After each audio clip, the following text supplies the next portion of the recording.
Et coucou les enfants, nous sommes mercredi et je vais vous raconter 3 histoires aujourd'hui. La première, c'est qui veut jouer au hop-ball. Dans le pré, la bande de copains joue au football. Foulard rouge contre foulard vert. Vas-y Sacha, fais-moi une passe, crie Jason Lannon. Non, à moi, crie Aline la lapine. En courant, Solène la chienne remarque un ver de terre assis à l'ombre d'un arbre. Solène s'approche et demande « Bonjour, comment tu t'appelles ?»« Walter. »« Tu es nouveau ?»« Oui, ma famille vient d'emménager dans la forêt. »« Tu veux jouer avec nous ?» demande Solène. « Bah, non, je ne peux pas courir, répond Walter. »« Mais tu peux sauter ?»« Ah oui, dit Walter en faisant des bonds. Parfait. »« Tu peux faire des passes avec la tête comme ça ?» demande alors Odilon le cochon, en renvoyant le ballon à Isabelle l'Agnelle. « C'est facile, réplique Isabelle, avant de faire la passe à Walter qui attrape le ballon et le garde en équilibre sur la tête comme un champion. « Bravo !» s'exclame Solène. « Je te veux dans mon équipe !» Et la chienne noue le foulard vert autour du cou du ver de terre. Le match reprend. D'abord doucement, Odilon fait une passe à Isabelle, qui fait une passe à Walter, qui fait une passe à Solène. Puis le match s'accélère. Jason arrive en trombe et chipe le ballon à Odilon. « Fais une passe !» crie Aline. « À moi !» hurle Sacha le chat. Tous les copains se mettent à courir, tous sauf Walter qui n'arrive pas à suivre. Alors le ver de terre décide de rentrer sur la pointe des pieds. Pendant ce temps, le match bat son plein. La bande de copains court dans tous les sens sur le terrain. « Ah, Walter s'en va !» remarque Sacha. « On court trop vite !» dit Solène. « J'ai une idée !» dit Isabelle. Avec son foulard, elle attache ses 2 pattes. Les autres joueurs font de même. « Walter, tu reviens jouer avec nous ?» crie Sacha. « Oh oui, merci les amis !» répond le ver de terre ravi. Et hop, hop, hop. En 3 bonds, il a rejoint la bande de copains. C'est reparti dans le pré. Ils jouent tous au ballon en faisant des bonds. « À quoi vous jouez ?» demandent en chœur Juju et Momo, les ratons laveurs jumeaux. « On joue au hop-ball !» dit Isabelle. « C'est le jeu de notre copain Walter. C'est nouveau et c'est super rigolo. » Les 2 tigres et le renard.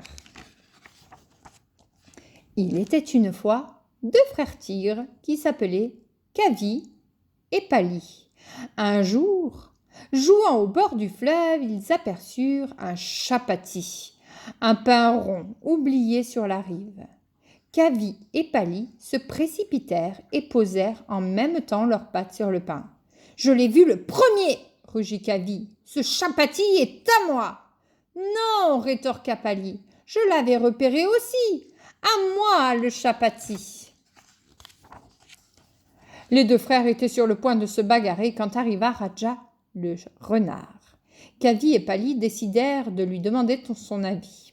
« Raja, tout le monde sait que tu es l'animal le plus rusé, dit Pali. Veux-tu nous dire à qui de nous 2 revient ce chapati, poursuivit Kavi. Et vous, respecterez-vous ma décision demanda le renard. Promis, s'écrièrent en chœur les 2 frères. Je ne vois qu'une solution, dit alors Raja. Il faut couper ce chapati en 2. Ainsi, chacun aura un bout de pain. Kavi et Pali furent obligés de reconnaître que c'était une bonne idée.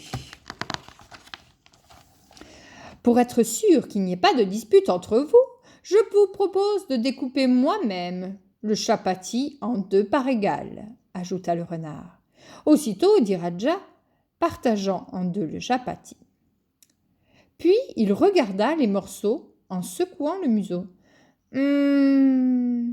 Ça ne va pas, dit-il. Cette part-là me semble plus grande que celle-ci. Kavi et Pali regardèrent les 2 parts. Le renard disait vrai. Je vais arranger ça, dit Raja. À ces mots, le renard grignota un bout de la plus grande part. Puis il reposa les 2 morceaux de chapatis devant lui. Cette fois, la part grignotée semblait un peu plus petite que l'autre. « Je vais arranger ça, dit à nouveau Raja, et il grignota un autre bout de la part la plus grande. Le renard continua ainsi pendant un long moment, jusqu'à ce qu'il ne reste plus qu'un minuscule bout de chapati. Alors le rusé dit « Cette miette est trop petite pour être partagée » et hop, le renard la mangea et s'enfuit.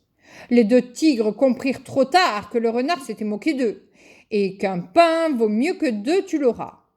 Comme ils avaient été idiots de se disputer, alors qu'ils auraient pu partager et ensemble se régaler. Le renard rassasié devait bien rire tout en digérant le bon chapati de Kavi et Pali. Après cette mésaventure, les 2 frères se promirent de partager tout ce qu'ils trouveraient désormais et de ne plus se disputer ou au moins d'essayer. La famille Chmouette.